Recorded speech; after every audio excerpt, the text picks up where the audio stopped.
allegedly now. And we gotta look some time to. How many viewers do you guys typically have? Do you know? No, this is not my department. Oh, I guarantee it's more than I have on TikTok. It's potentially true. Oh, it's not my department either. Who's the highest TikTok account? Toby. I think that's unquestionably Toby. Oh yeah. Okay. I'm probably the lowest. So I'm probably the lowest. I just started mine. So, I'm pretty low. I just straight up don't have one, so the answer is probably still me.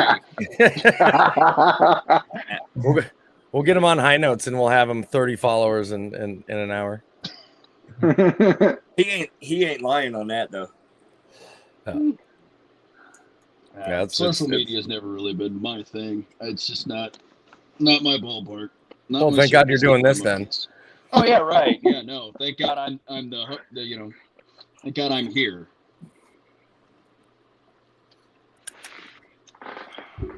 So I think now that we've officially started, I think we should address the nation, as it were, let everybody know kind of who we are and what we're talking about. So if we'd like to go around and introduce ourselves, I think that'd be a good place to start. I'll start, obviously, because in my screen I'm the upper left, so it just makes sense that way. My name's Matt. I did 6 years in the Army. I did a tour in Afghanistan. I did 18 months in Korea. I was in the Army from 2011 to 2017. Who wants to go next? Well, let's just kind of go right around the horn. We'll go left to right. Start at the top. Medicated can go next, then Kevin, and then Ross, and then Marine, and then myself. All right, I'm probably the shortest timer here. I joined in 98 to 2000. I was injured in 99. I was on Fort Hood and Humvee, MP Humvee with 50 cal friggin' ran a red light and T-boned me off my motorcycle while I was in my PPE with road guard vest. I didn't walk for about 2 years. I definitely suffer from a traumatic brain injury and PTSD because of that accident. It changed my life, and but I'm still here. They said I would never walk again. I walk. I fight every day to have the resiliency to find the light of, a lot of times when you lose everything. I had seizures. I had loss of motor control. I was in really bad shape, and I'm come quite the ways. It's hard to see the light at the end of the tunnel sometimes, and that's kind of what I do on TikTok anyways. So to show people that there can definitely be a better day tomorrow, and just keep praying.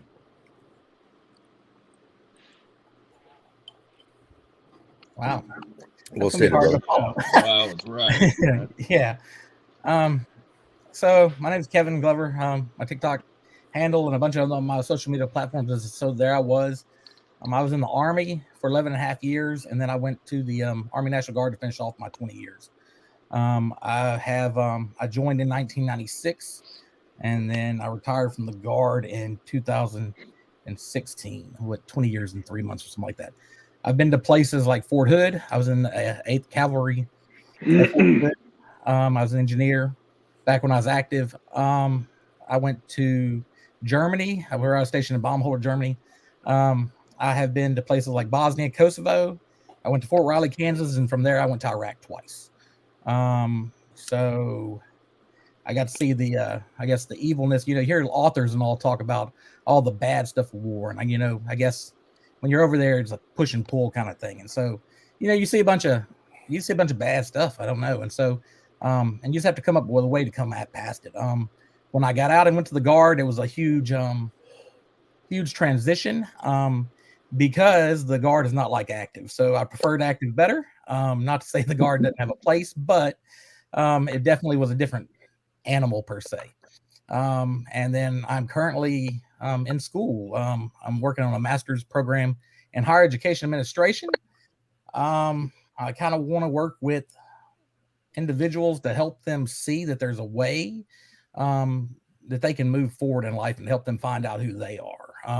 As far as, my identity became because of the military. And so, I was created in the military, and so I'm a military beast, I guess. But maybe not everybody's for that, and so I want to help people, and so that's kind of where. So there I was in Kosovo. So to give my handle, I was in Kosovo, and I was sitting on gate guard one day. My NCO told me that you always start a good story, and so there I was, and so that's how I got my handle. So it's kind of like here I am, and I drag you along on my adventures. So that's a little bit about me. So I'm Rozzy Rosington. I'm a retired firefighter. I joined the fire department in 98 and got injured in 2010. Got cancer in 2017. Same year, 2017, I pretty much tried to end it all.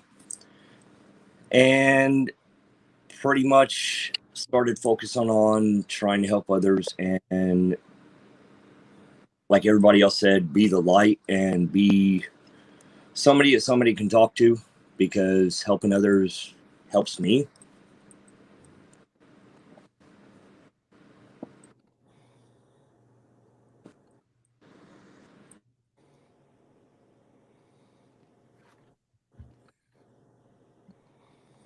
Is that it? It's just Chris is just staring at the screen. It's like it cut off. Like I had no audio, so I saw mouths moving. There was no audio. Unabomber, hold on. Like I checked my mailbox. There was no audio. And it just like stopped. I saw his mouth moving. I'm like, hang on, it'll catch up here soon. he's just sitting back, and all of a sudden he goes.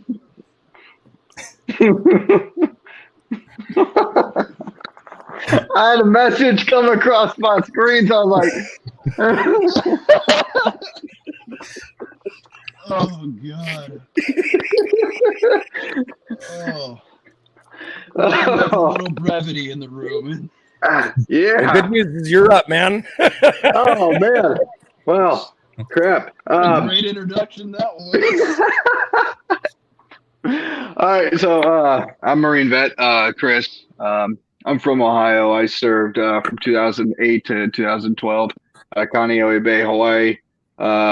Sustained an injury out there, so I guess they would put it fortunately, but unfortunately, I didn't see over there. But I had my special deals with the VA though. But I guess that's a different subject. You said, Kevin, you said you started in when? 1996. Okay. Yeah, that's why I like cut out, so I wasn't able to get that part. But yeah, that's about my introduction. How's that dog? Oh, he's a camera hog. So, so I am Toby, known on social media as they call me Toby 2. I served from 1994 to 2014, 20 years and a couple of months change. Spent time over in Bosnia, Haiti, Iraq. Bosnia was like a vacation, so I don't even count that as a deployment. It's gorgeous there. And that was my first time diffusing real landmines. I got injured at about my 17-year mark in the military. Somebody cut the air out from underneath me on my parachute, about 100 feet above ground. Chute collapsed, cartwheeled off the ground, stood up, got really mad, knocked the guy out, and then lost all the feeling in my left-hand side of my body. So, but was able to stay in until I got retirement. Outside of that, as far as what I really do with the veteran community is I try to take the lighthearted side of everything, mainly because I'm the standard veteran that I don't deal well with other people's emotions, really cut off with that. I don't know how to deal with somebody else when they're having an emotional issue. So what I try to do is constantly keep people smiling. But at the same time, I advocate and I'll create content that will show people that they're not the only ones that feel the way that they do. Such as, things about making sure that you talk to somebody, or that you're not the only person that misses somebody, or things like that, just so that it gives people an opportunity to kind of take that breather and be like, all right, it's not just me that feels that way. But yeah, a lot of it's, I'm not really with a lot of the Mill Talk guys. When I got out of the military, I was happy with cutting that tie, even though I loved it. I wanted to step away from it, and I wanted to kind of explore myself as a different individual, because I joined right out of high school. So all I knew was being a kid and going through school, and then military. And now it's time for me to experience the rest of my life. So. Awesome. Yeah, that's coming out of high school, like straight out of high school, it really warps your fucking brain. It really I was already makes it gone. hard. Yeah, well, fair enough. But it's like and then you forget how to function around other people that are normal. For a while, and it took me a long while to understand the rest of the world. I still don't. Well, yeah, that's just go to one of my lives. Go to one of my social media lives, and you'll see me like, I don't know how to behave around these people. Yeah. That's why I choose not to. Yeah. I find myself playing bumper cars while I'm trying to stay in my lane. Well, I think that like my senior year of high school is when I joined the fire field. So I was actually a paid firefighter while I was going through senior year of high school. So I didn't really have that adulthood of being able to party, being able to, do anything. And I think that that's the same as joining, not the same on the aspect of joining the military, but you just don't know how people actually, how you can kind of know what their lives were like when you pretty much spent your life doing something like that and not being able to live it like a regular adolescent or a regular kid right out of high school. One big part about that, Rossi, is like all of us can attest to, when you're part, it doesn't matter if we're talking firefighters, police, EMT, whatever it is, we all become a very tight-knit, close family very quickly. And we don't, and that's really the part that confuses us, because when we get out and around, I guess what people want to call the normal world or normal people that haven't done these things that we've done, is it's a very individualistic mentality with these people. And there's not a lot of concern outside of self, whereas we are the exact opposite. I'd rather care and make sure you're good. Hey, brother, you good to go? And meanwhile, they'll be like, "What's up, man? You didn't notice I wasn't feeling right today?" Like, there's a different mentality altogether, and that's what it is that I'm kind of happy that I didn't ever experience. Yeah. Because now that I see that, I'm happy that I chose the path that I did, because I've got a brotherhood and I've got a camaraderie that it's almost instantaneous. Don't get me wrong, I'm not one of these all veterans deserve your respect type deal, because there's assholes out there. We all know it. Yeah, we've all served with them. Not everybody's deserving of your praise and thanks, but at the same time, a vast majority. If I go up and meet somebody, like, I'm just meeting Marine vet tonight for the first time, and we're already knocking it out of the park just by knowing each other, right? Like, we all know that the slow. We want to say he's wanting to tell us it's because he had no sound, but it's because he's a Marine, and it was taking that time to just kind of wait. Well, but you got to understand, the sound has to go from the Air Force down to the Navy, then to the Army, and then we get it last. So you're supposed to eat the crowns, not put them in your ear. I got a whole fistful. They're not as suspicious as they look, sir. He was ready to go. Shoot his earwax. All I heard was blue raspberry something. And I think it kind of in the same vein of what you were saying, Toby, is the you know, the having the support, the camaraderie, like, yeah, we all picked up on each other really quick. But I think one of the first things that I really noticed when I got out is that individual mindset. And suddenly you feel really, really alone. Because it's like you went from having a family of people who had your back to suddenly it was, now I've got to figure everything out myself. And I don't have those same, I don't have that same camaraderie and family there to it's jump the fend for yourself mentality once you get out, and that's where a lot of people that transition have difficulty with, because they lose that communication channel. Yeah. And they don't know where to go. Like, what are you going to do? Call your buddy that's still in the military and say, hey man, like, where's a good place to go try to find work around here? He doesn't know. Nope. Yeah. Nope.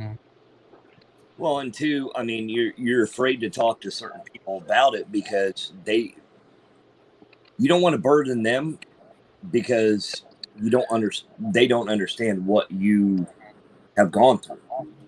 Well, essentially, we've all been brainwashed. Yeah. I mean, in simplest terms, man, we've been brainwashed to be trained to react to certain things in certain ways. And you just experience that through the training. You also experience it through a heightened element once you go through it. I've never experienced that. So, I mean, but we all go PTSD, and one of the things that I say, man, there's so many people that come out and says, I got PTSD, but it doesn't matter because I'm not a veteran. And I'm like, man, that's messed up. I'm like, nope. I'm like, listen, I don't know whoever told you that BS. I said, but let me set the facts straight, because it doesn't discriminate, And what I've also found out is that if you suffer from borderline personality disorder or bipolar, all right, if you have those traits already from your upbringing and growing up through your teens, you already have a 25 to 65% greater chance of obtaining PTSD at some point throughout your life. That's an incredible number, Yeah, that's not insignificant. No. So, I remember going through maps and they're checking for flat feet and they're checking your spine. You know what? Since we have all this new scientific information, well, why don't let's do a little psych eval on people now. Let's see if they have any of these kind of issues. And I think they actually do. I think they actually do now, but I don't know to what degree. I haven't looked into it. But, I know they turn around away people that ever been Baker acted before automatically. It's automatically no go. So, I think they're trying to do due diligence, but, we got to try harder, because ultimately we're the ones that are being affected in the end run. And it's destroying some of our lives. Yeah, the military is not friendly to us. It's a machine. It outputs soldiers. That's all it does. It doesn't. There's no consideration in between. It takes high school kids and the like and turns them into soldiers. And it's with what feels like, and again, things have gotten better, but they're still not where they need to be. With almost no regard for us once they're done with us, they're done with us. Mm-hmm. Gone, forgotten. Marine Vet mentioned it earlier, of the VA being a fucking nightmare. Don't even get me started. I've got a story on that. Oh, I'm sure we all have stories. Yeah. I just have one that I want to share. I want to see if anybody might have had a similar experience. What's up, Toby? I'm proud to say that I have never had to have that problem, because and that's I got out at a time where they gave us the option to go to the VA or choose private practice. I have not been to the VA one time. Wow. Only during my med board process, and the 2 times I had to go there, they were both nightmares. And I'm so happy I get to choose private practice. Yeah, I would say there was VA rated here in this live here. Are we all VA rated to some degree? I was 80%, but then they put me as what's the program that's called continuation of active duty, which extended my med board process by a year, and then they dropped me 20%. Okay. Oh, that was thoughtful. Yeah. So what you got for so- me, Bet? Let's hear your VA story. It was a difficult night. I was having a difficult night. There was my buddies had gone on deployment due to my injury. Wasn't able to go. Ended up losing a couple of them. So fast forward, about a year after I got out, it was a difficult night. And so I had caught a ride. I had somebody take me up to the VA. And they give you that form, or do you feel like you're wanting to do this to yourself or wanting to do this to someone else? Yeah, I didn't feel anything towards myself, but I didn't feel anything like towards anybody else other than I just want to punch somebody in the face. like, and that's about the extent of it. So they threw me in a locked room with they literally locked me in a room in the ER. Locked me in a room, said I was a threat to myself and others, and they had a person in there with me. There was nothing hard in there, just like a mattress and a pillow. And I was like, bro, I can't even get like a sandwich or a toilet. Like, what the hell is this? The doctor comes in, and I explain everything was going on, and he starts with this is the part that pissed me off. Someone else always has it worse. Yeah, you don't want to hear that in that moment, man. I promise you that. His bedside manner is terrible to start with. Right. I looked at him. I told him, get the fuck out of my room. I don't know if we can cuss or not on here. But sweet. I told him, get the fuck out of my room and find me somebody that's worth a damn before I shove his face into the wall. I was so heated. That is probably the worst experience I've ever had at the VA. Yeah, it's not like we don't already have those thoughts of somebody has it worse. Please, doctor, reinforce that thought. Right. What So you got, yes, sir. Duncan? I got a similar story. Okay, I'm going to take it up a notch. All right, to tell you how bad the VA is doing service by us veterans, and applaud Toby for going and doing that whole civilian thing. I didn't have that option. Mm-hmm. June 23rd this year. Sorry, different experience. March 17th this year, St. Patty's Day. Okay, my last name is Murphy. St. Patty's Day runs pretty red through my blood. I was really looking forward to some corned beef and cabbage with my family, man. Plans changed on my home front, and it screwed my brain up. I wasn't able to handle it. And it was nothing more than allowing the 10-year-old girl who's already been at my house to change plans that she was going to go to jiu-jitsu with my kids, and then she came back to eat dinner. It messed me up so bad, right? Don't know why, but it did. My emotional response system is completely broken, okay? I stayed outside for 2 hours. After the 2 hours were done, I drinking in 2016 because I found out that I'm allergic to silver bracelets too many times. And I stupidly pounded about a half a mason jar of moonshine, right? I was inebriated within 20 minutes, not able to talk. I remember throwing up, or at least dry heaving onto the bed. I didn't take my medication, and at the time I was on 120 milligrams of Cymbalta and 600 milligrams of lithium. Okay.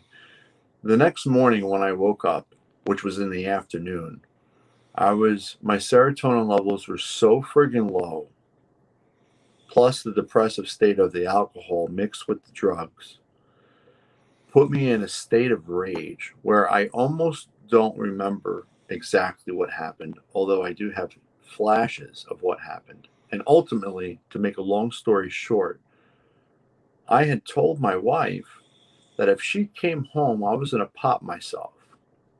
All right. I didn't want her. I don't know what the hell was wrong. I mean, this is right. So I kind of come to, I remember, And I was like, holy fuck, what the hell have I just done? I had this crazy panic attack. I choking on my own air. I couldn't even breathe. And you're just sitting there for like, just sweating. Not sure what to do. I called my father up. All right. My dad's a Vietnam vet. And my dad knows I have problems, you know, and he goes, Mike, he goes, you need to go down to the hospital. I said, I agree. I got to go to the hospital. I said, I'm going to the hospital. And I told him my plans. I said, I'm going to leave my phone home, so I'm not going to have any distractions. I'm going to grab my dog. I have a service dog. I'm going to grab some food for her. And I'm going to go down and I'm going to explain what happened. And I need to try to figure out what the freak is going on because I'm freaking out, man. What I had just done is not right.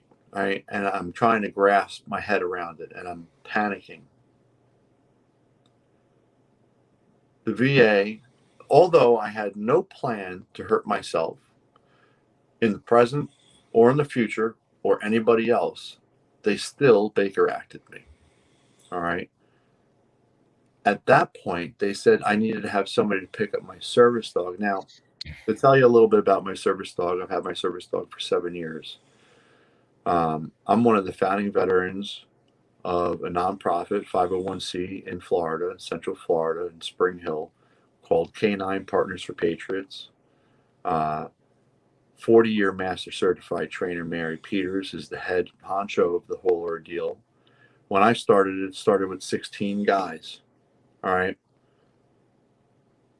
Now, today, we have over 450 dogs placed with PTSD, MST, and TBI vets. Okay. Making changes in people's lives.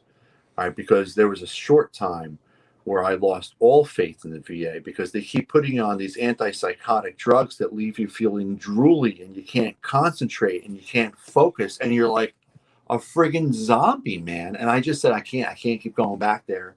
Because I just felt like they're just they're just pill feeding you, man. So then I had when I said I'm not giving up my service dog because now they're going to put me in the ARC, right? I guess that's what they call it, like the mental clink in the VA. It's called the ARC, and so we went through a 4-hour standoff because I'm like I'm not touching, and I was just to keep in mind I was calm, cool, and collected. And I'm sorry this story's taking long, but I think it's important. 9 people, 6 VA police. Now, I am a red flag, high risk vet. Okay. It's in my file. All right. I'm not escorted anymore by cops. I'm appreciative of that. I've got my shit more under control. But when I'm going through some mental instability about what had happened in the past, I'm looking for psychological help to try to help me better process. All right. Because the people at the crisis line, they don't give a crap about you. All right. Most of the time, you're speaking to somebody that barely has a BA in some social therapy, you know, and they're not equipped to handle. Not all of the time. Sometimes I do. A lot of times I hang up and I recall back, and I hang up and I recall back, and I wait for the old lady to answer the phone who sounds like she's 60. Okay, because maybe she's got 40 years of experience, not 4. So anyway, man. So yeah, after like 4 hours of standoff, I finally convinced him to find another hospital that will accept my dog. If because I'm like, how come the VA doesn't have to apply with the American Disabilities Act? I mean, last I checked, because I served, I'm kind of the epitome of what the hell makes an American. You know, so, but they answer to they have their own drum, and you know, it's only through Article 5 in the Constitution that is going to be able to give the power back to the people. And Congress and the senators and the House, they're not going to put a lock on a lock on the hen house when they're feeding as free as they want now. Sorry, that was long one. No, you're absolutely, that last statement that you said nailed it. Yep. They answer to nobody. They you know, I mean, it's almost, the VA is almost like the they're almost like the Goodwill of military service, where they seem like they're there to do a good job, but they're really more about how much money can we make. the people inside of the VA themselves are usually good people, but they're restricted by the bounds of the policies and protocols that are in place by the facility of itself. Yeah. You know, so they're hand tied just as much as we are. Well, and it blows my mind how much money gets clogged up at the top. Because it's like the reason we never have doctors at the VA and the reason we never have nurses is because they're not paying enough. And so it's like, where is all of this money going? If it's not going to pay the people to take care of us, where is it going? Yeah. It seems like more and more it's going to all the decorated areas around the VA. Follow the money. Why the hell do we need a koi pond? Yeah, it definitely ain't going to the parking lot for more space. So I will say, man, I am 10 minutes away from you. Who? Yeah. Who? Medicated. You're 10 minutes away from me? Yeah, I live in Hudson. Oh, no joke. Yeah, I'm Spring Hill. That's awesome. I lived in Spring Hill for 3 years. I'm right by the mermaids, man. I'm like a stone's throw. Is that one of the decorations? Yeah, that was a good joke. That was good. Florida. Come on now. I mean, they have to use a tube. Wait a minute. Your VA has like the Casino Riviera decorations out front. That's awesome. Yeah, there's no parking at the Tampa VA. Why would there be? God forbid we could be allowed to go there either. No. Okay, I have the Dayton, Ohio VA. All right, and when it gets cold, see, you know what I'm talking about, right? So when it gets cold, they actually have valet parking. Mm-hmm. Can you explain that? Yeah, they have it for us too. Yeah, you can choose. Oh, that's a thing all around. Oh man, I thought people just got lazy. Like, I mean, the emergency room's right there. You break a hip, you're good. Like, I'll tell you what, there was a time in my life where I was very appreciative of that service that they afforded me, man, because there was a time where I couldn't friggin' walk as well as I do now. And I took advantage of that, you know. I still have my disabled tag in my truck, and I know it allows me to sit there and park in the Princess Parking. If I don't feel like I need to utilize it because I'm having a good day, I won't utilize it. I'll go park somewhere else, you know, and try to put my body through the paces, because it's always better to try to be active anyways, you know. But some days, you know, your nerves are just going through the roof, and I'm having phantom pains, and you know, it's just like I'm going to take advantage of that, you know. And then people come up with like, oh, you're coming out of this big truck, and you know, like, doesn't look like you're too hurt. I'm like, you know what, motherfucker, come here, let me show you how hurt I am. I got a buddy that was in the motorcycle club that I was in, lost both of his legs from just above the knee down, or I'm sorry, just below the knee down. And he rides. And it's hilarious when he goes to the VA, because he gets people say stuff all the time. Like, well, what are you here for? He's like, well, I used to be 3 inches taller. And they go, would you got spine compression? And he'll pull his legs up, and they just cannot believe, because he doesn't have any special modifications to his motorcycle. Wow. So he rides and he clutches and he shifts just like anybody else does. And just the looks that he says he gets from people when they try to give him some shit about like parking up front or parking in the handicap spot in his motorcycle, and they're like, what's wrong with you? You're on a motorcycle. I don't see anything wrong with you. He's like, oh, here, tink, tink, tink. Like, that's good. That's the craziest thing to me is it's like I don't have visible injuries. Right. I'm like on the inside completely fucked, but on the outside I look fine. And so it's like I do my best try not to say anything to anybody else, because it's like if your insides are bad like my insides, I don't have any fucking room to talk to you. Well, it's like that. It's like an analogy that I use when we talk about. So I open carry where I go, and somebody once asked me, and this is a perfect analogy for pretty much what you were just talking about, Matt. Somebody says, why would you open carry? Why not just conceal carry? You know, if somebody goes in and they're going to rob a gas station, and they come in and they see your gun on your hip, you're the first target. I was like, this is true. I said, but first of all, great, make me the target and leave other people alone. Secondly, what are the odds that that person's going to look, see that I have a gun on my hip, realize there's 8 other people in that gas station, and go, shit, how many guns can I not see now? Right. So, you know, Yeah. the biggest threat is what you can't see. I stopped. That's what a lot of people don't realize about veterans that are suffering is a lot of them, you know, a lot of us veterans will carry around that weight on us, and you know, we're trained to have that. Hey, you keep moving forward, and you leave that shit in the back. But we got to get out of that mindset. We have to and I'm imploring, you know, on my channel, man, like the biggest thing, man, and we have to understand that we don't have to sit there and hold all that bull crap, that mental crap about maybe some of our inadequacies, you know, whatever it may be, whatever that's touching you, speak about it, man.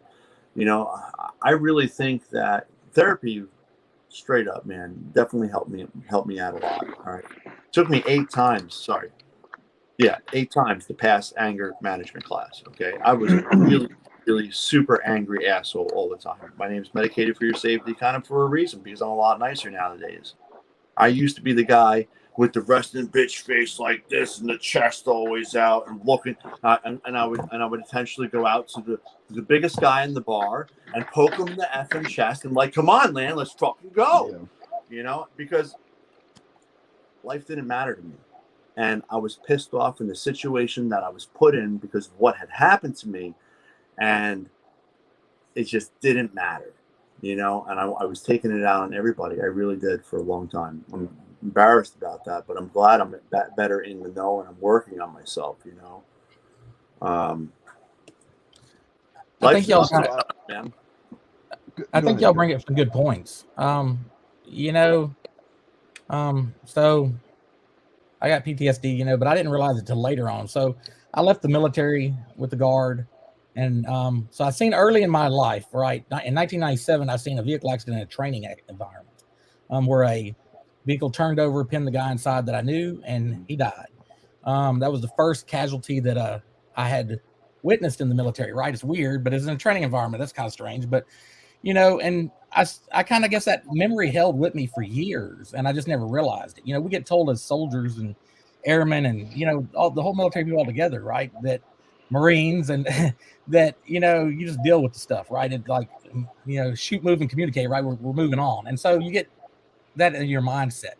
And so it wasn't until I was in the National Guard that a vehicle flipped over that I thought I was back in 1997, right? Like I seen the first guy I'd ever, you know, the guy that I knew really well, because this guy I didn't know really well. I just happened to be at the scene.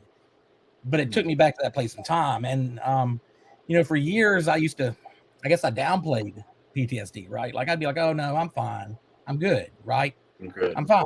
Yeah. But it wasn't until years later that like it hit me and I was like, oh wow, like I'd been suffering through this. Y'all bring up some good points. Like you suffer through this stuff, and then a lot of times when you leave, you think you can do it alone and you really can't.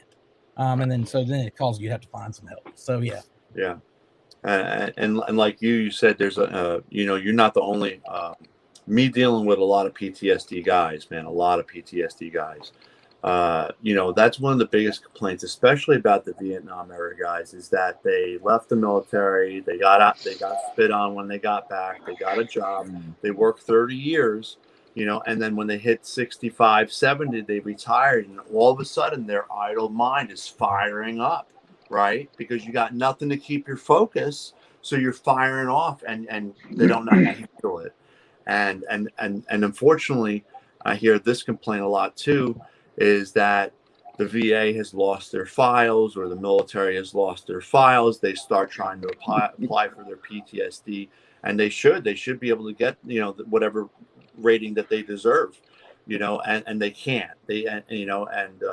So sometimes I see some, unfortunately, I hate seeing military guys give over military guys hate, but it's again through just usually loss of paperwork. Sometimes you hear a good story, you know. Sometimes there was one like, yeah, I finally got my 100% for Agent Orange. I got 34 the back pay and shit. Like, holy crap, thank God, you know. Yeah. You know, well, sometimes you hear that. Right, and I hear your story, Medicated, about I guess, the VA and all, and I don't have a very good story with the VA either. I went to Conroe to get a VA card, and they told me their machine was down for like 4 months. And I ended up in Tomball, Texas. And in Tomball, they have a state representative. So if you're in Texas, your best way to get to the VA is to contact or get in touch with the VA that has the representative he's an advocate for you, right? He'll fill out the paperwork and everything, and then he uses the weight of the state to push them. And so, that's probably the only reason I got into the VA system as quick as I did is because I used an advocate. So if you're in Texas, there's that way that I always tell my friends when they call me and ask questions, I say, well, if you're in Texas, you probably need to get an advocate, right? Because they're free. And they're paid for by the state, and they're usually at VA places. So their offices housed in the VA, but they're not the VA. So I don't know. It's just. I bet their ice cream machine still works though. I bet you it does. Right. I couldn't get it. That's right. Golly, I went through the DAV and ended up submitting my stuff through there. What I got from them was that the military had gotten rid of all my medical records, so they weren't able to get anything from them. Yep. Yeah, well, why would that be the lucky. case? They did a whole $1 million workup. Yeah. No. When I was getting out, I had somebody tell me, get a hold of everything you can get your hands on, so that if anyone ever tries to pull that shit with you, you have it. So all of your medical records, I have some of my old scans on a CD in my safe, just because it's like the military did it and I wanted it, so that they couldn't come back and say later, like bone scans from all my stress fractures and my shins. Because I'm sure you remember all the running Fort Bragg, Toby, the airborne standards. Those fucking roads are horrible on your shins. Yeah. So, that's all we do, man. That and ruck march through soft sand environments. Oh yeah, that was fun. Yeah, they invest in the sawtooth blades on your Cochrane 2s. Yeah. Sawtooth blades go stand like butter. Yeah, I had 3 bone scans done while I was at Bragg from stress fractures in my shins. And so I wanted copies of, I did those while I was still in. I was leaving to go to Korea, and I was like, I need those because those are not going to transfer over with me, and then they're going to be gone forever. Yep, I've got three full copies of my medical records sitting in a little box, right behind me there, and one in a safe in a different room. Yeah, I still need to get to the DAV to have them take a look at my stuff, see if I can get that 20% back or better. Yeah, not for nothing, but I think anybody that's done 20 years deserves it automatically. That's just absolutely. You got paid peanuts to do what you did for 20 years, and I think it's owed to anybody that's done 20 years. Listen, man, they already dumbed it down. So you joined before I even went in, right? So, you know this as well as I do. They dumbed it down, and you do 20 years now, you only get 50%. Yep. So they're taking advantage of every situation. And there's always those type of people, but it's the power that's, they're just marionetting us, they're just puppeteers, and we're playing their game, and we gotta, I don't know if it's because of COVID, I don't know why, but TikTok, I never thought, I'm pretty much an anti-social media dude. All right. I just got very little trust, but it's starting to build a little bit more, man. I see a lot of goodness in TikTok, this veteran community. Been pretty impressive to me. I'm kind of been sticking around. If there's one thing, and there really probably is only one thing I'll say good about TikTok, is the veteran community on there is pretty solid. It's got a good solid group of guys on there, and girls, of course, men and women both, veterans. All over the place. It's probably the tightest group of people on that app. Oh. And the sad part is TikTok fucking hates them.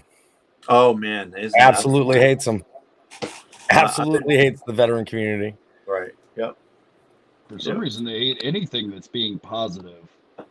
I mean, Penny's had her stuff taken down like 5 or 6 different times. She's been banned like 8 or 9 times out of seemingly nowhere. But man, they loved that vegan teacher, didn't they? Oh yeah. Well, they kept her around for a while. They finally banned her, and Oh, I yeah. think that was public outcry. Yeah, more they than it ate her was up like actual sliced turkey. TikTok. They loved her. Yeah, until they caught her with a turkey.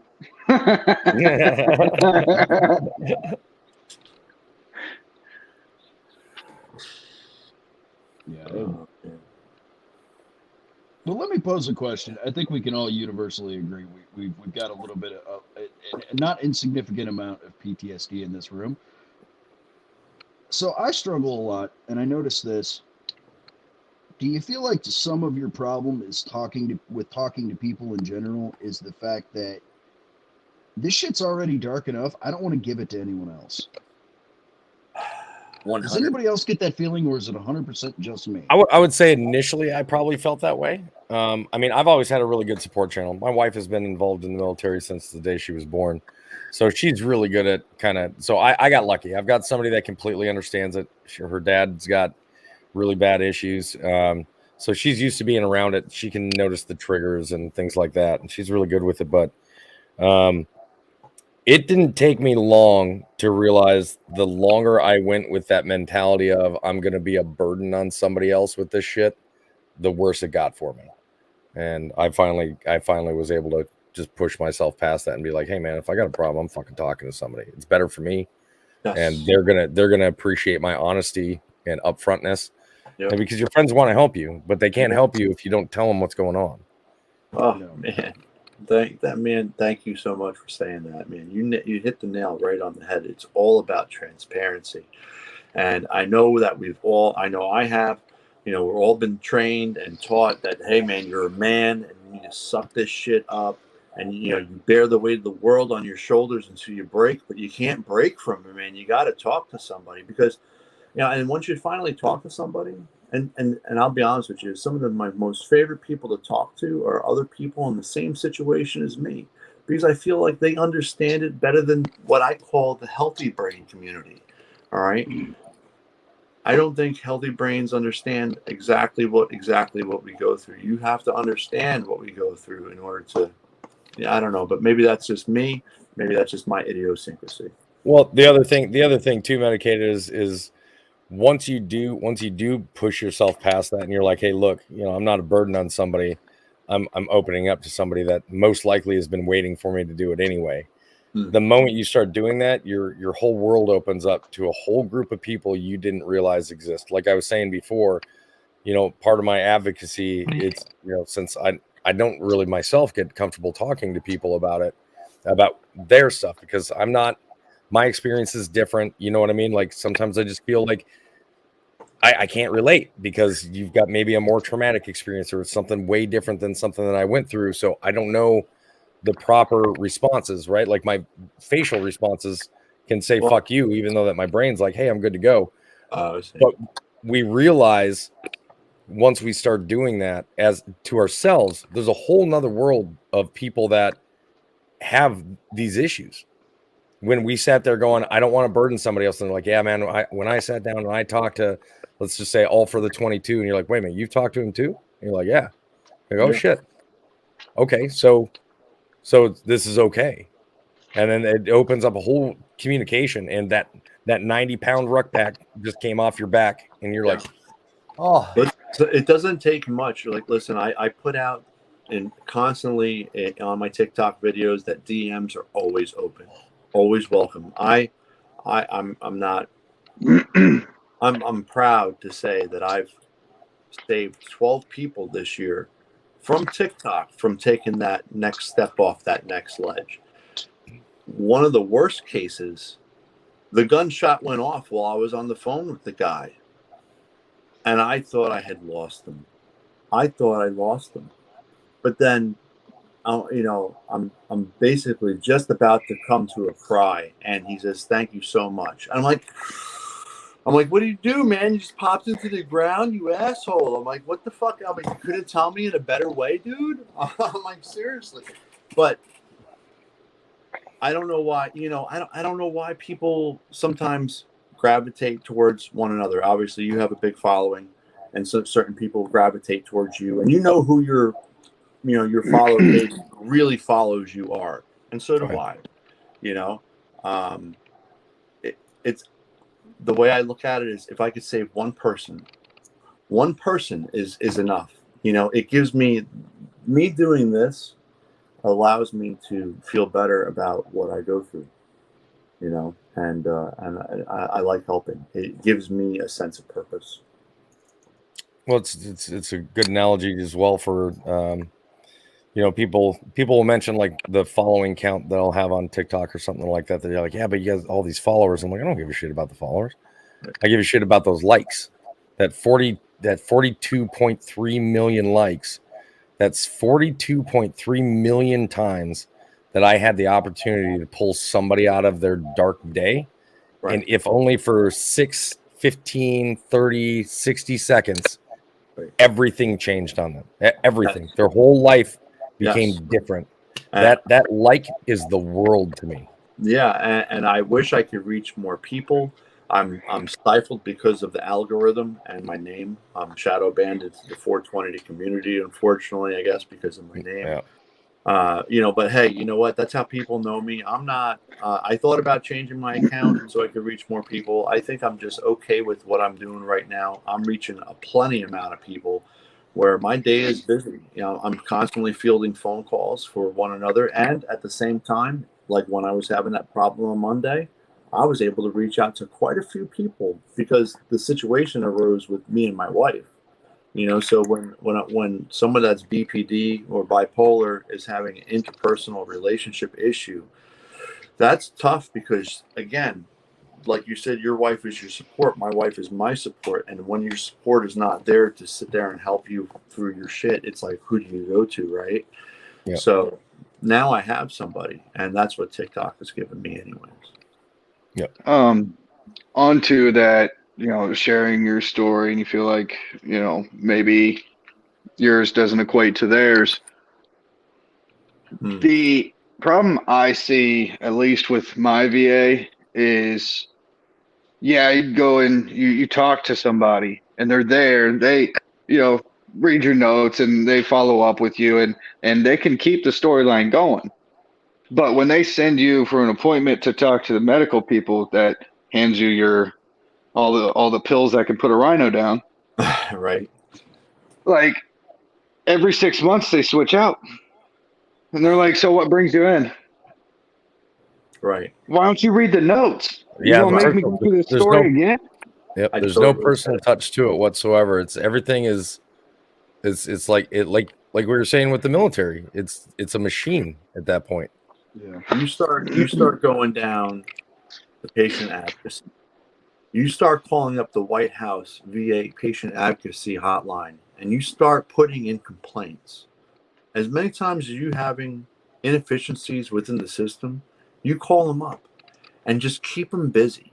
I mean, I'm still working on the whole VA thing with the White House with my service dog, allowing service dogs inside the ER and stuff like that. There's no reason why that should. If I could do it in other hospitals, damn it, they need to allow it in our hospitals. Not only that, I just reading another article saying that the VA has denied once again, the approval for studies for cannabis to help treat PTSD with veterans. I mean, it's just all too common right now. And fortunately, there's quite a few states that are legalized, but there's still 36 states that there's people that willing to cross that line because of the illegality of it, of where they reside, and it could really help. I was the biggest anti-cannabis guy before 2016. I had never thought that this shit would work, and it's amazing how much my life has changed because of it. Yeah, and it took Jon Stewart testifying before Congress for them to finally start considering putting disability in for the burn pit exposures. Oh, that's going on now, Well, yeah, but this has been an argument for years. Oh, for so many years. And now that it's finally Jon Stewart before Congress, someone's finally paying attention. Right, but it's not only that. It was the Agent Orange before that. It was the lead in the water and all the different places before that. I mean, they're always going to try to get over on us, man, because we're just pawns, all right? And we're just pawns, and the government officials are utilizing us to play their big chess game of the world. And they just send us wherever the hell they want. And we're expected because we're young and we're dumb and we're full of whatever.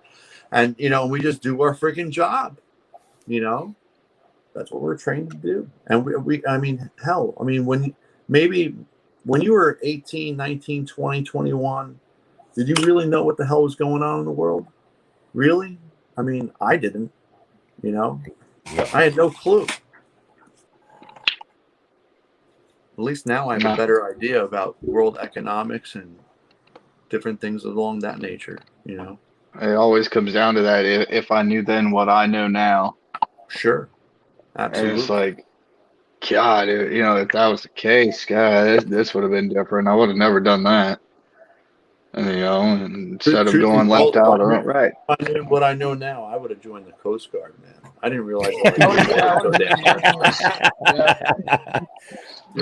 I would have created the Space Force. Like, come on. Well, the one question I get all the time is, you know, if you could change anything that you did about your military service, what would it be? I always have the same thing. I was like, I wouldn't change shit. I said the only thing I would change is that when I first joined the Army, I would have started off then and never stopped. Take 25% of my paycheck and put it into an IRA every month. Yep. We totaled it up. I mean, I would have been sitting on almost $2.5 million. All right. So you said you joined in 04, Toby? 94. 94. Jesus. So I joined. I was in elementary. 98. And I remember, if I'm not mistaken, I was what did they pay you? I think I went in as an E2, but you only got paid E1 during basic. But I think it was like $800, $792 a month or something like that. Yeah, mine was like $862 or something like that a month. Yeah, it was so minimal, or whatever it was. And how do you save 25% of that, man? You know, that's the problem. For me, like I said, I joined right after high school, so I didn't have any bills. Their cell phones wasn't a thing. I didn't need a car. You know what I mean? Like all I had was a cable bill. That was it. I had a cable and a phone bill. I think the cable bill was like $30 a month, and the phone bill was like another $30 a month. Yeah. See, that's all I had. If I would have started off taking that 25% of every paycheck, and just putting that away, with every promotion I got throughout the military, as long as I had never touched that, I would have never noticed the difference. Never. And God, I wish I had, instead of blowing all that money I earned in basic training, if I'd have just left all that in the fucking bank. And that's the one thing that I taught my kid, and he's doing that right now with his current job. His very first job he got, first thing he started doing was, I think he's doing 20%. 20%. Yeah, but he's taking 20% of every paycheck. It goes into an account that he literally cannot touch unless he physically goes into the bank. Yeah, I did it too. You know, I was very thankful in 2005 when I lost my job and I started suffering from seizures and shit. You know, I was making a good 6-figure salary. You know, I worked for the railroad. You know, I was working hard. I was staying out of my PTSD head by working 100-hour weeks, you know, and yeah, man, I'm so happy that I put money aside, like you said you wish you would, because when I lost my job in 2005 and you went on 70% pay for 70 days or whatever it was, and then you use your administration leave, your sick day is gone, and then you have no job and you have no income coming in, that supported me for like 13 months. Now, when you live and you make a 6-figure a year job, you live in a $2,300 a month mortgage house in New Jersey, and you have 2 cars, and everything's proportionate, man. You know what I'm saying? Everything's proportionate to what you make. Your car's a little bit more expensive. Your jeans are a little bit more expensive. So you make you splurge more. And it ended up screwing me, though, you know, because now you've got $7,000 worth of bills a month, you know, and you lose your job and you can't work overtime anymore. And he's like, how are you going to pay everything? Well, I had that money, but it still took me 2.5 years for me to get my 100%. I still ended up losing my house, you know. Bank of America don't give a crap. No. Bank. You didn't even have to say the name of the bank. You just said bank. Doesn't give a shit. Right. Bank doesn't give a shit. Why do you have to call Bills. Bank of America and then it's like Bank of America? Please press 1 for English. We're in America. Why do we have to press 1 for English? Shouldn't that be The the Bank of standard? America. The Bank of America. I mean, speaking of banks, what's that? USAA? Oh yeah. Oh, I got that one. Yeah. Huh, yeah, I had that. Yeah, good luck. Good luck. I've never been able to get it. I've been with USAA for probably 17 years. I've been denied on every loan I've ever put in with them. Oh, really? Even when I had an 810 credit score. You got denied for an 810 credit score? Yeah. I've never been denied for them. I use them for everything. Yep. I think the only thing that we've got them through now is our VA loan. We were able to get a VA loan through them. Okay. But we tried to get a car loan. No. We tried to get a personal loan. No. And they held on to your loan? They held on to your They sold mine immediately. Oh no, they sold mine almost immediately once I got it. Yeah. Yeah. Okay. That sounds like with American Mortgage. They ended up getting us. Somebody ended up scamming us for like 10 grand or something, and that they, and so when we told the bank, like, hey, this is fraud, like this, it's not fraud on our end, blah blah blah, this and that. They're like, oh, sorry, case closed. You're no longer a member. A bank only for veterans. Yeah, kicked us right out. Time to go to Navy Federal, man. Time to go to Navy Federal. I heard. Oh no! I'm not doing Navy Federal. They took money from me.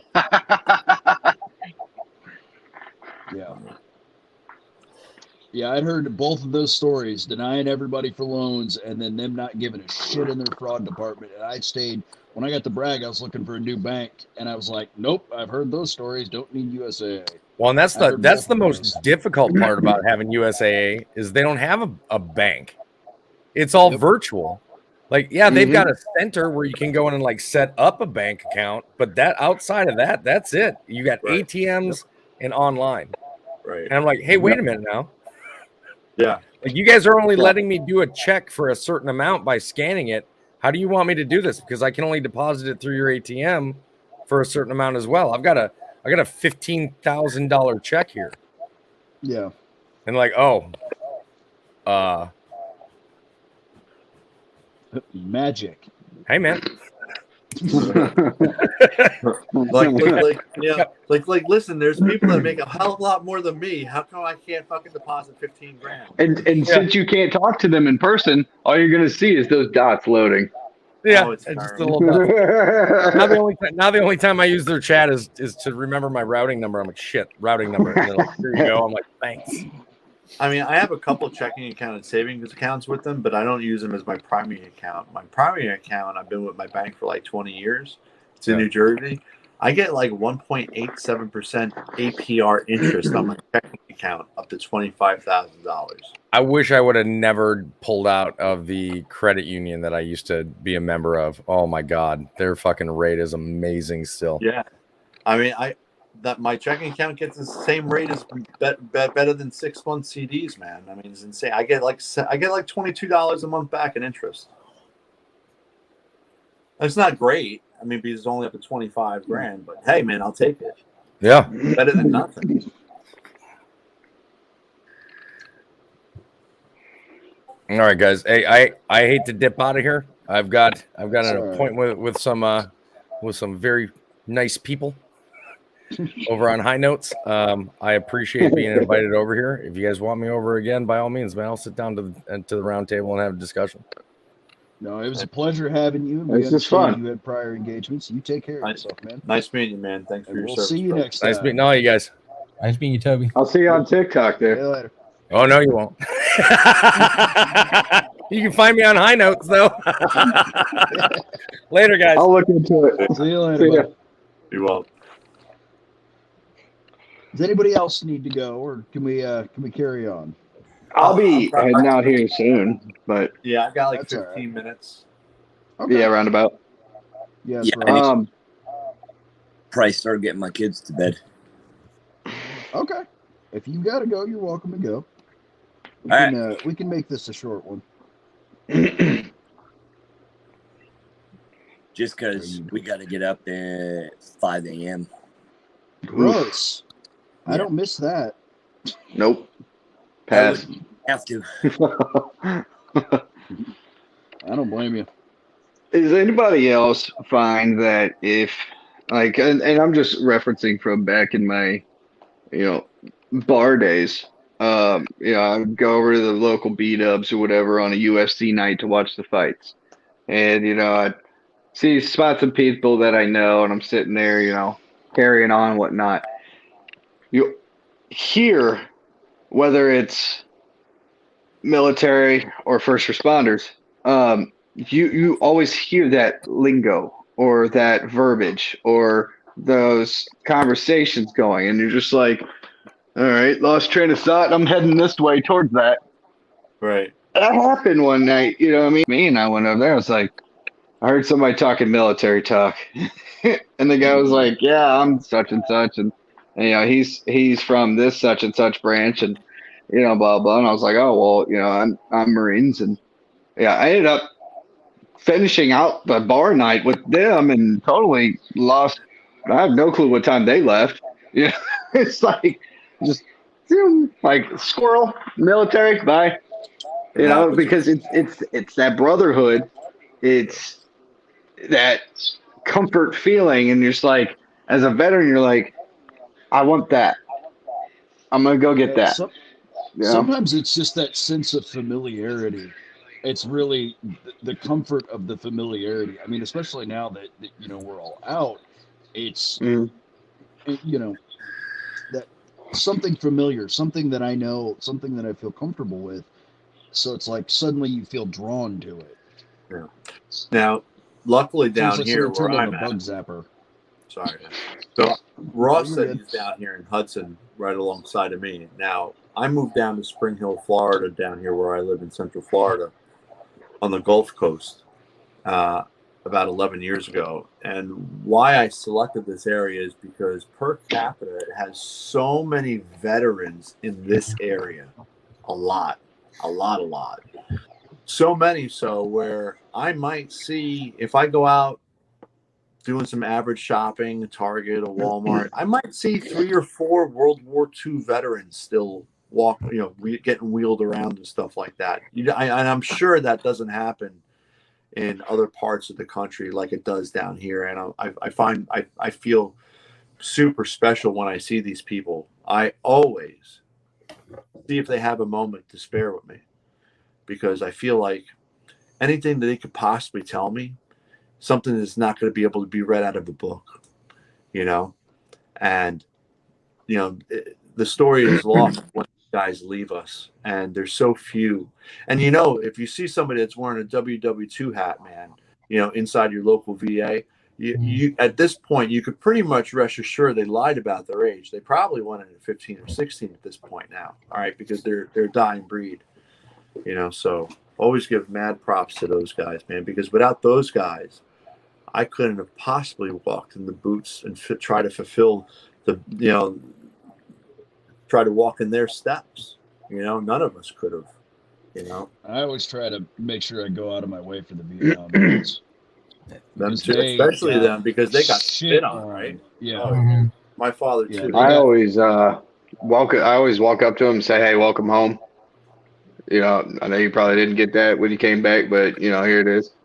I thank them for their service. I have 3 kids, 1 in middle school, 2 in elementary, and my kids will even go up to, if they see a veteran with, the hat or the clothing, they'll go up and they'll thank them for their service too. My wife as well is a Marine Corps vet. So I mean, they're growing up in the structure, and we have some military friends come over, so they see the camaraderie and they start to pick up the lingo. And so, I mean, my oldest wants to be a marine biologist, and he's 3 years ago when he was 9, he was like, "Well, Dad, my way of going about it is I'm going to join the Navy so I can get my scuba certification, because I need that, and then I'm going to take the schooling, go to school for marine biology. That way I can go work at SeaWorld and work with the dolphins and help save them." I was like, "All right, that's his end goal." My middle son, he's like, Dad, it's either NFL or the Marine Corps. I was like, well, either way, you're having concussions. All right, got it. Yep. You know, and my daughter, she's the youngest, and well, she wants to be a mermaid. So there's that. Well, tell Hey, her there's to mermaid watch college in Florida, California. man. You could be a live mermaid right here down the street from me. That's what I'm saying. Like, there's a mermaid college, Yep. you know, and then you need scuba divers down there to make sure that they're alive well. So I guess her and the oldest can work together. But I mean, it's always giving back to those who walk the road before you. You know, and as much as we talked about it, I tried very hard to kind of show my kids, especially when I was still in, just how bad the military was to us. Because it's like I wanted them as far away from it as possible. Because it's like all the shit that I've been through, all the shit that I've seen, all the shit I'm still putting up with. Like I wanted my kids as far away. And when my youngest told me he wanted to be a Marine and he wanted to fly Ospreys, and this was several years ago now, when they were still falling out of the sky, which they're still doing now. Man, Yeah, I want to do that.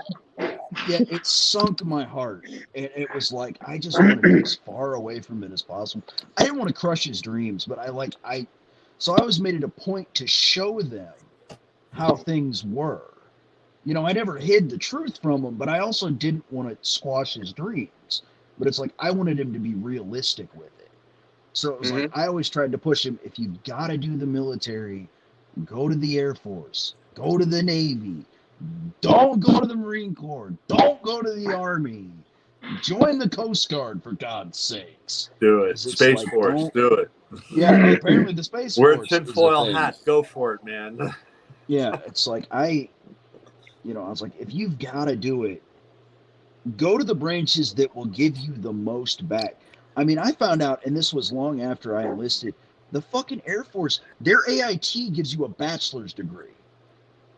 Oh, and I am, to this day, kicking myself I didn't join the fucking Air Force. I didn't know that. That's what I've told my kids too, though, is, you know, the problem is you'll go to the recruiter. I remember being 19-year-old. Oh my God! I guess I first started talking to the recruiter. And I went to the recruiter, and they just lied to you, right? So I told my kids, you can't go see a recruiter until I'll go with you, right? Because I'll go with you. Yep. The reality of it is they're paid to get you in, and they don't really care what they get you in as. So, yeah, they got black and white. You've got it written in black and white. That contract is binding. Yeah. Yeah. You know, and that's a lot of the. Let's face it. I mean, we all have heard the same thing. Like, I was supposed to go to blah blah blah for my permanent party. Nope, it's not in your contract. You know, like you're screwed. You know, and I think I realized.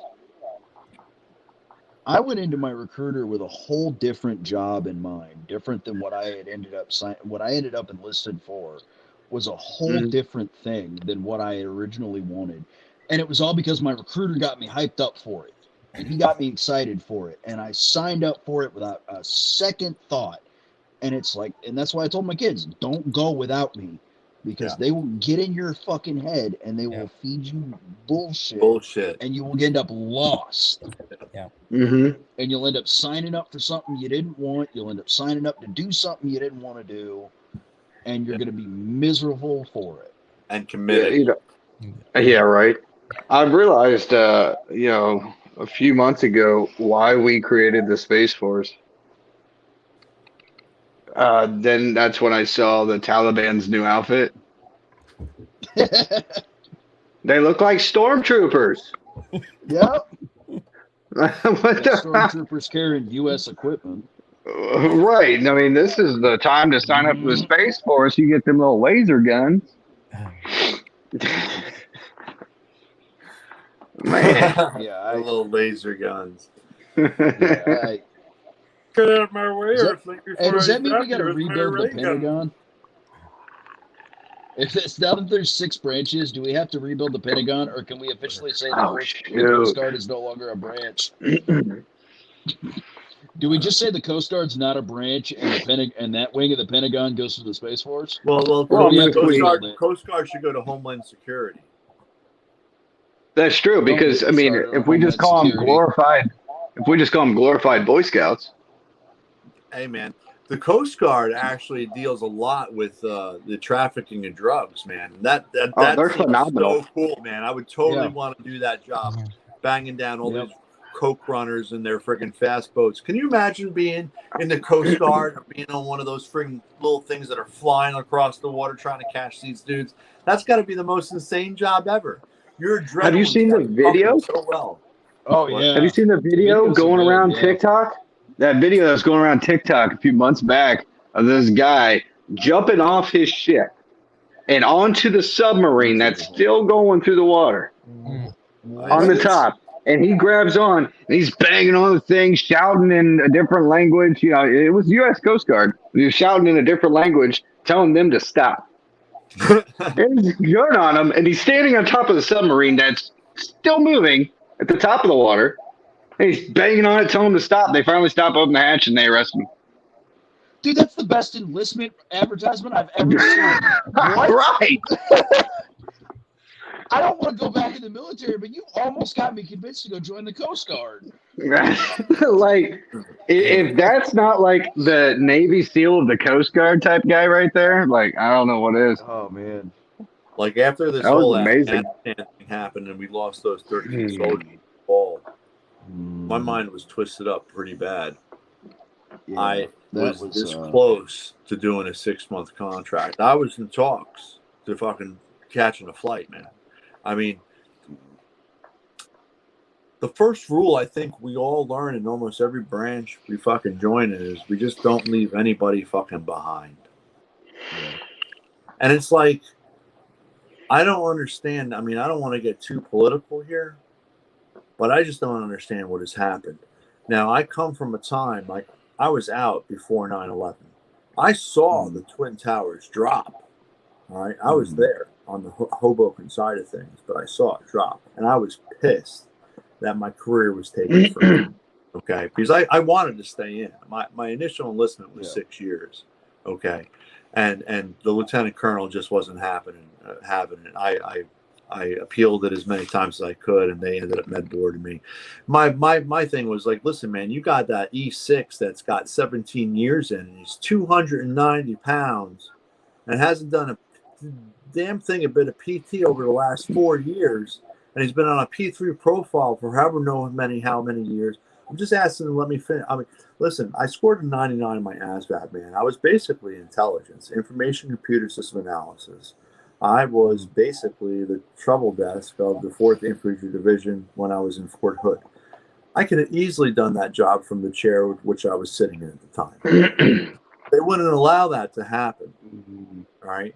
And because once you're hurt or once you're a soldier in the spotlight or once they feel like you're useless to them, they just fucking discard you, you know? And I was pissed off about it. But, you know, shit goes on, you know?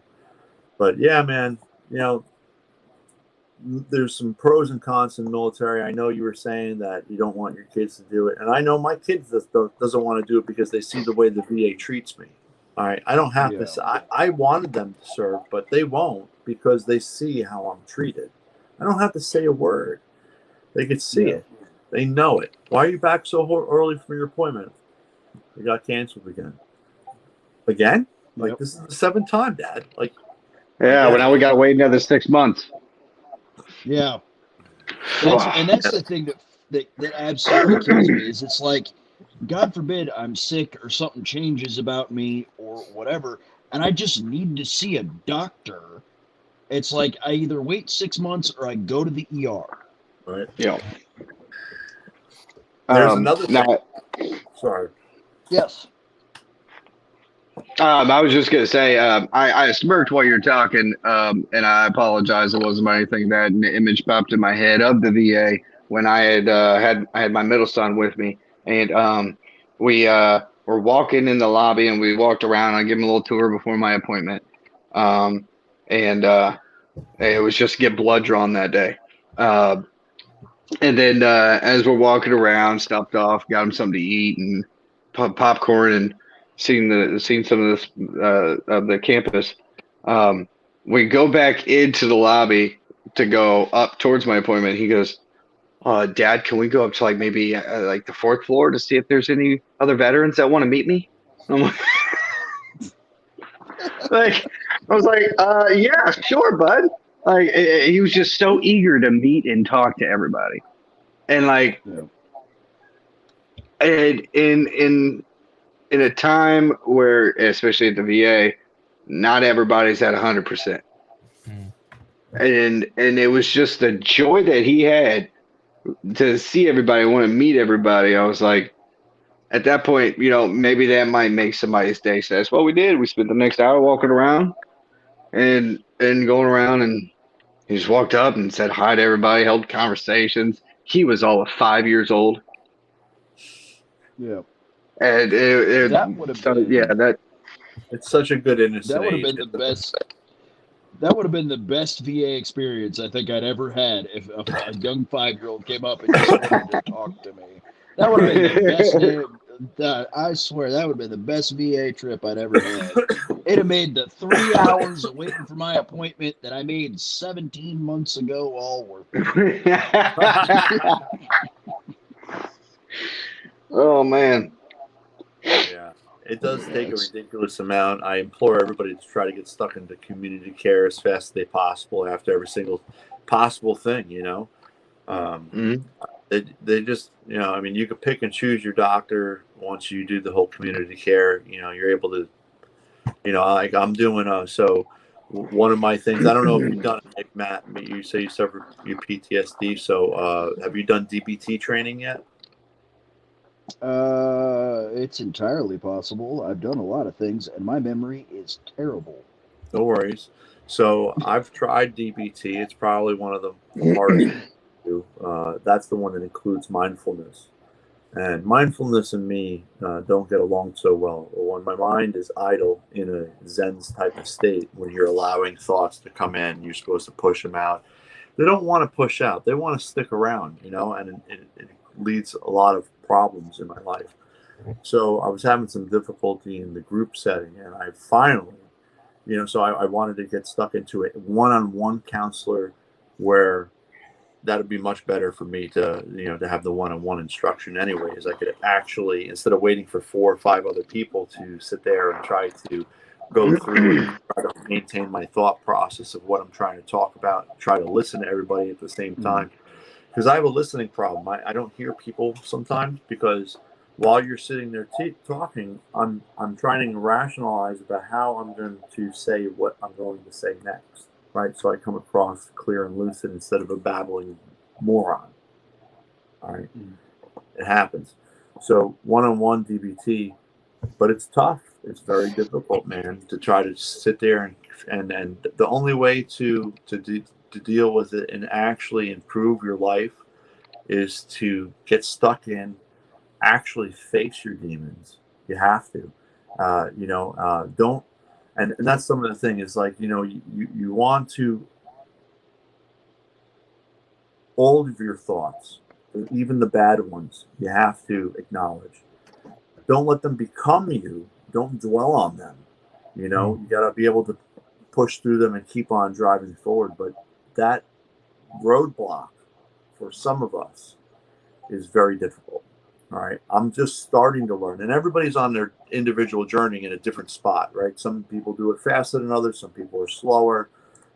Everybody's different, and so I don't judge anybody, but I try to say, hey, like if you have PTSD, if you're bipolar, if you're borderline, DBT, as far as I know, is probably one of the best training things you could possibly get stuck into to try to conquer, mitigate some of the just daily life vigors that we just go through. I think this is important. Medicated, what you just said. I mean, like with me, it's always been like I always tell people like it created who I am, but it's not what my identity is, right? So I'm so much more than that. Yeah. Of course, you can't get rid of it, right? It has become part of me, and so well, just because just because you suffer from a sad thought or a bad thought, or even a continual succession of bad thoughts or sad thoughts, doesn't make you a bad or sad person. Right? You're just going through a moment. And we have to understand that, because we get so hard on ourselves in these moments, right? And we get that because we're our own worst critics, right? You know, and we want to be better than that. And then we're really hard on ourselves when we're just not achieving what we want to achieve because of whatever seemingly impossibility. It just doesn't happen. Or you don't realize it until after how you responded and reacted in a completely irrational, emotional way, you know? So, you know, and I get it. Like me and my wife, we've been together for 22 years. You know, sometimes dealing with me is like walking on eggshells around the house. And that's difficult for me to deal with. I don't want to have my family. I love my family. You know, I want the best for my family. But, you know, I see it. I see it in their demeanor. I see it in their tone. How my son, my 11-year-old or my 6-year-old, like, hey, Dad, how are you feeling? You know, like before he might want to ask me something. You know, he's testing the waters to see, you know, hey, what kind of mental state? You know, so when you deal with this stuff and you've had traumatic problems in your life of whatever magnitude, whether it was combat, and I'm sorry if that is the case, that probably is one of the worst things, you know. Second thing is, you know, I think like MST issues, rape for women or men, you know, maybe even more so for men, you know, being raped by another man. That's a whole ball game that could put somebody in a really, really shitty spot, man. But yeah, I mean, everybody is, you know, we gotta stop judging books by the cover. We have to open up and be able to express ourselves and try to seek the treatment. The stigma with therapy needs to be just washed away, you know. And I think about it, I'm like, how come that hasn't happened yet? There's so much stigmatism that comes with the word therapy. Like, you have problems. Listen, man, we all go for an annual checkup every single year. Why can't we go for a mental checkup on an annual, every single year or every other year?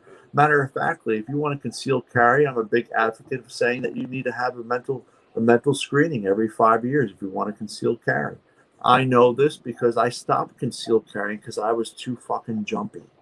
Okay, I'm so glad that I have a very strong-willed trigger finger, you know. But the motion, the thought process behind it, every time I was scared. And sometimes they were warranted, but I'm glad, you know, I got that strong trigger finger, and I just decided, you know what, it's just not worth it to me anymore.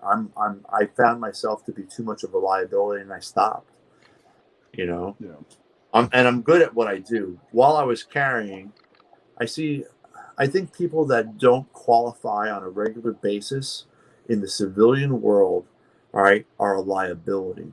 If you're not ready, all right, and you're fumbling and you don't know what the heck you're doing, you're a liability. I don't know if I want you to pull your weapon out even though somebody else is shooting somebody else. How many people are you going to accidentally kill or harm? I want those bullets to be on target, you know. And that's so when I carried, I go out and I qualified on a monthly basis. That's just me. That's my father training me when I was a young man, you know. You know, and it kind of instilled in me. But you know what? You know, I still have my weapons. You know, I just don't carry them outside because I am too jumpy. You know, and you know, it's just not for me at the moment. Maybe in another 10 years, when my mental health clears up to a better point, maybe I could think about a different situation regarding. But not until then. Not until I'm confident. And it takes a lot of balls to say this kind of stuff. You know what I'm saying? Yeah. Well, and I think it's also important to know, and you kind of touched on it a little bit earlier, that everything is different for everybody. What works for you may not work for somebody else. I mean, for me, and I have the hardest time kind of talking about the road to recovery because I kind of got lucky. And I say that in the fact of I tried therapy. I am on something for sleep. I have horrible nightmares. I thrash. So I am on something for sleep, and that's helped me with my mood because actually getting sleep is helpful. But one of the biggest things for me getting out, a lot of my depression and a lot of my like locked in my own head came from not having drive. I didn't have I didn't have the military to get up in the morning and go to work, and you know I didn't have promotion goals to work on, and I just felt really lost, and I didn't have that same drive. So I had to find something, and I was lost for 3 years of after I got out Yeah. of just And, driving, of just and there's waking no up every day. competitiveness in the civilian world also. There's no Well, there, competitiveness. it's both more competitive and less competitive. It's competitive in different ways completely, but it's like I spent 3 years in a haze, and I was like, I was angry all the time. I was miserable to be around. You know, me and my wife argued constantly. So it was like until I found kind of what I wanted to do with my life and where I wanted to go, you know, that's where my problems came from. But again, and that doesn't necessarily work for everybody. That's that's what worked for me. So it's like when I talk about it, it's like that may not be the same for everybody else. I maybe just got lucky. Well, you know what? And so here's the thing though, is that now that you have found one thing, right? Keep looking for more. Keep filling up that toolbox with as many tools in it and pack it full of knowledge that you're learning in therapy, ways to mitigate it, the situations that you're going to experience. Knowing your triggers is huge. I mean, Yeah, I sure. the whole thing of having to write them down and like it's not August 12th 1999. It's the date is this Yeah. day because you keep going back to that same day and reliving that same experience over and over. And also, I wanted to say, um, you say you deal with terrors. I used to deal with a lot of terrors. I still deal with them. However, I found a way that worked for me. And again, it may not work for you, but I love passing on the knowledge and the experience that I've gained from being stuck in and fixing myself. So, I'm not saying this is your case, but you might suffer from like sleep apnea.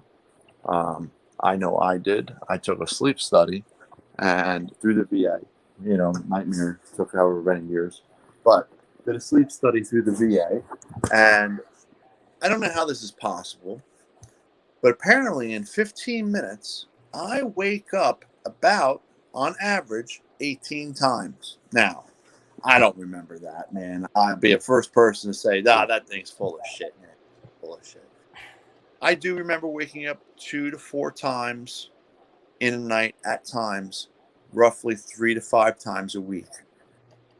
2 to 3 times out of those times, it'd be so bad I'd have to change the sheets because I'd just be sweated out. Have to change my clothes. I could wake my wife up, change the whole bed set up, man.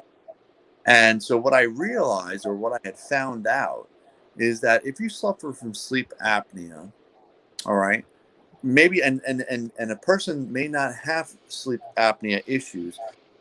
Depending on the way you sleep, somebody without sleep apnea may experience the same exact thing, right?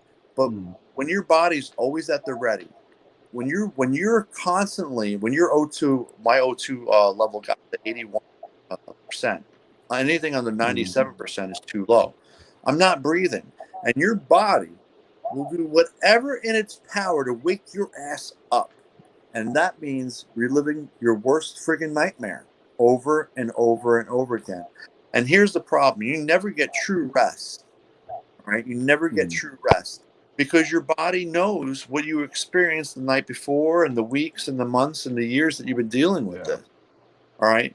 So your body stays tensioned up, ready to hyper awaken you in your sleep to try to wake you up from these stops of not breathing. Now, I'm not saying I don't have them anymore, but I would say they're 80% less than where they used to be. And CPAP, good news, man. CPAP is 100% effective for sleep apnea. The one case I'm talking about somebody who might not suffer from sleep apnea, and maybe you remember when you were a little kid, I remember there's been some times when I was a little kid, I'd be super tired, and I put my face down into the pillow. I remember waking up sometimes with bad nightmares of Frankenstein or falling. You ever had one of those dreams you're falling, and you wake up and you're like, holy crap, what the hell just happened? You might have just had your head down into the pillow and you just weren't breathing, and your body just used something to wake your ass up. So, yeah, it's pretty interesting how the mind works and what the mind is willing to do to keep your ass alive. So check that one out, man. Hope that one works out for you. Get stuck into a sleep study. See if that, I mean, when you suffer from PTSD, you might have a whole bunch of different issues, and we have to work on fixing ourselves a certain, maybe we get 5% here, 5% here, get 10% on education, but we just try to look for quality of life in little bits.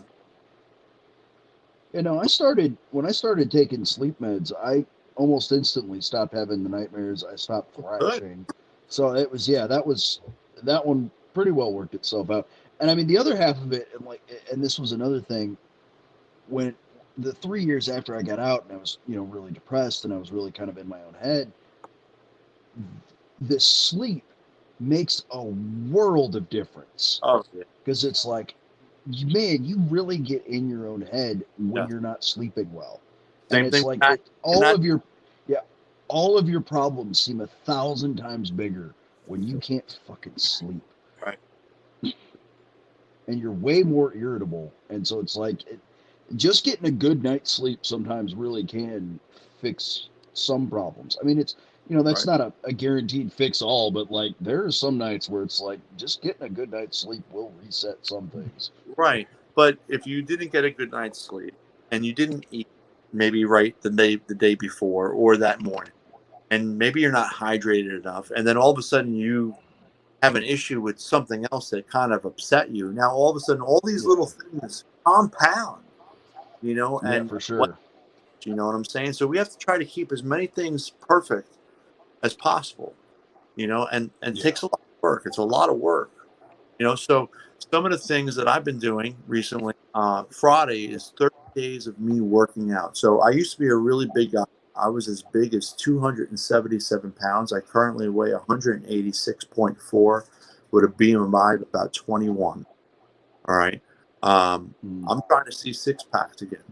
And I've been protein loading, I've been making my meals, pre-making my meals, making 21 meals a week, chicken, broccoli, rice, eating clean, working out twice a day.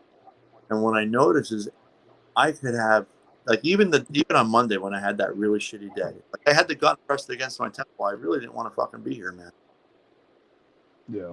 After about 4 hours of me talking to my therapist and talking to my counselor and finally working it out with my wife about what had happened and apologizing, getting over the guilt of what I had done,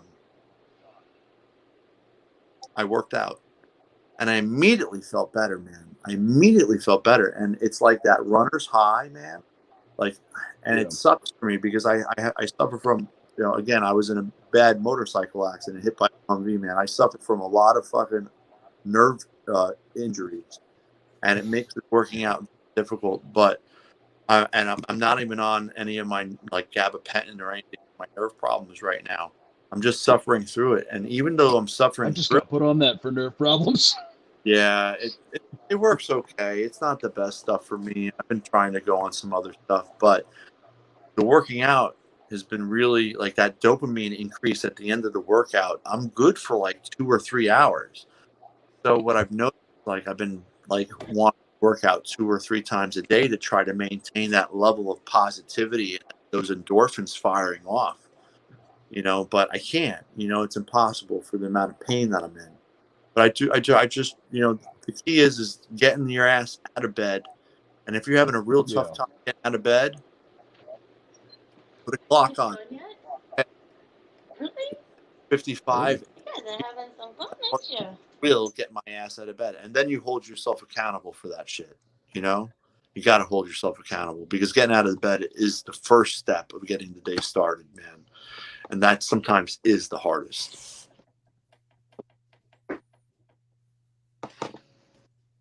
Yeah, I think another thing, and this is just a weird side effect that I've noticed. I miss me in my prime. I really feel like I wasted a lot of that prime. Like now that I've got so many injuries, like I look at myself when I came back from Afghanistan. When I was in Afghanistan, I spent 6 hours a day at the gym because I Right. had nothing better to do. Right. And I Sure. came back, I was huge. And Yep. now I'm just a fat blob. And it's like I can't do all that stuff like I did back then. I've got Why? a blown out shoulder. I've got lower back problems. Both my Yep. knees are blown out. I And so get it's like it's it's catering like around catering workouts and But yeah, catering movement around the injuries, but it's like I definitely am not gonna look like that guy ever again. well, you know what, man? I never thought I'd be to the where I am. All right, I've been through 3 surgeries. My C1 is completely inoperable. I got to go every 12 weeks for occipital nerve shots to deaden my occipital nerves because my migraines are so blaring. You know, but I'm happy I found something because it before, like, I've been on that shit for like 9 years, but before that my headaches were just outrageous. I wouldn't be able to do this for as long as I have without that shot, and I know it. You know, but the more you work on yourself, you know, so triple shoulder surgery on the shoulder, man. I mean, yeah, it was a miserable 5 or 6 years. I got really heavy and overweight. You know what? But then you fix yourself up slowly and surely. You get your back issue taken care of the best you can. And then you do the best you can with what you got. You know, so I mean, I got the guy who motivated me to doing what I do. His name, he's also on TikTok. He's got 37,000 or something followers. Let me pause you right there. Sure. Marine's Vet's gotta go. So Oh, does he, man? I'm sorry, Marine, Yep. bro. No, you're good. It was good I'm having having you on audio here. issues. I don't know if you guys can hear me or not. Yes. Yeah, we can hear you. Now you can. I was like, God, that's why I just send it in chat. Yep, that's all right. Well, it was good to hear. It was good to have you here. And Hey, not a problem. Hit me we up for the next appreciate one, you hanging guys. out. Thanks for bringing the Absolutely. snacks. Yeah. Thanks Yeah. for bringing snacks. I mean, you guys are more than welcome to them, you know. And take care, guys. All right, you have a good night, buddy. And then there were three. So, yeah, man. Apparently, All right. I'm not allowed to use the word fat. You're fluffy. You're not fat. Getting yelled at in the comments. I'm not allowed to use the word fat. I don't. I'm fat. We don't use that word. Get over it. So, but yeah, I mean, overweight, you know, and a lot of it is in the kitchen, man. Most of the stuff that you could do, all the stuff, all the weight I lost was just because of eating. You know. And I know all the weight I gained was after I blew out my knee. I couldn't run anymore. Right. It was like I was still eating like garbage because I was still in the army and I was still burning through calories like no other. But it was like the minute I stopped running because I messed up my knee, all those calories caught up to me. Oh, sure. It was like I got hit by a truck. Yeah. Yep. So it was not yeah, burning, it's 100% what you do in the kitchen. not athletic. Just listen. If you cut your calories, His wife's a good old depending, Southern woman. all depending on what you eat. If you're eating high carb, high fat, high stuff, man, just blow up. You're not doing the exercise to take it off. But the carbs are so tasty. They are. I mean, I love them. But yeah, you know, there's you if you. I mean, I understand both sides of the case. I could tell you right now, I feel better. You know, feel better. I wish I could show you a picture of what I used to look like, but yeah, I'm pretty close to seeing my six pack. Got another, and I'll be able to see it again. And it'll be the first time I've seen it in 21 years. Well, and that's really that's really impressive. And you're right. I have started. I've tried to be more active of recent memory, and I do feel better. So being active, you're 100% right. Is definitely not a bad idea if you're if you're. But I realize getting out there and doing something does make you feel better. But I realized that a lot of my nerve pain was getting even worse because of the muscle atrophy that I was facing. You know, of just being living such a sedentary life. and ultimately my back, man, I threw my back out in 2017 5 times, man. 5 times. How do you throw your back out? Listen, I went to the VA. I said, man, I said, my back is shot. It's so bad. I couldn't even move. I was, oh, don't touch me. Don't touch me. Don't touch me. Don't touch me. I mean, if you ever have your back blown out, you know what I'm talking about. Yeah. So what do they give Yeah, you? for sure. A dose pack, right? They give you 21 pills. Take 7 first day, 6, 5, 4, 3, 2, 1, and hopefully the inflammation is chilled out enough to get your nerve out of the friggin' disc back into Yeah. where. But man, I'm telling you, I dealt with, when you blow your back out 5 times. I always feel like that. Once you blow your back out, the next time it goes out is just so much easier. You're bending over to dry your legs off in the shower. You know how I blew my back out? Taking a dump. I sat in the toilet and I got up and I blew my back out. I'm like, oh, I can't even wipe myself. I was like, holy crap. And the doctor's like, what did you do this time, Mike? What are you doing now? How do you hurt yourself this time? I'm like, and you know what it was, is because I was just so damn sedentary and not, I'm just nothing, no exercise at all. I felt like I couldn't walk because I was in so much pain dealing with, I started going through, the heel spurs and the shin splints, a lot of stuff that you go through, the bad knees, bad hip. I got a bad ankle, and then plus all the nerve pain that comes along with all the nerves that are damaged in my left leg. Every time I take a step, it's very painful, very painful. But you know what? I noticed, because I stopped doing it, it got worse and worse and worse and worse. And once I started getting back into it, I lost the weight. I'm like, okay, like the pain is, it's still there, but it's almost more bearable, Don't know if that makes any more sense, man. But No, I totally get what you're saying. It's once you let that stuff kind of go, it really does start screwing with you. that's what it is. Yeah, for sure. All right, gentlemen. Well, it's been a pleasure talking to the both of you that are left with us still, as well as you out there in the internet. It's been a pleasure talking to you. But I think we're gonna call it for tonight. It's getting a little later here, so I still haven't had dinner. So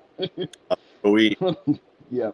All right. It was been a pleasure talking to you, gentlemen, and you both have a wonderful evening. Thank you y'all for having me. No problem. For hosting. It's been a pleasure, Eve. It's been very honored for being able to talk to anybody who out there is watching. Yep. But I'm on TikTok. I love you guys. Sounds good.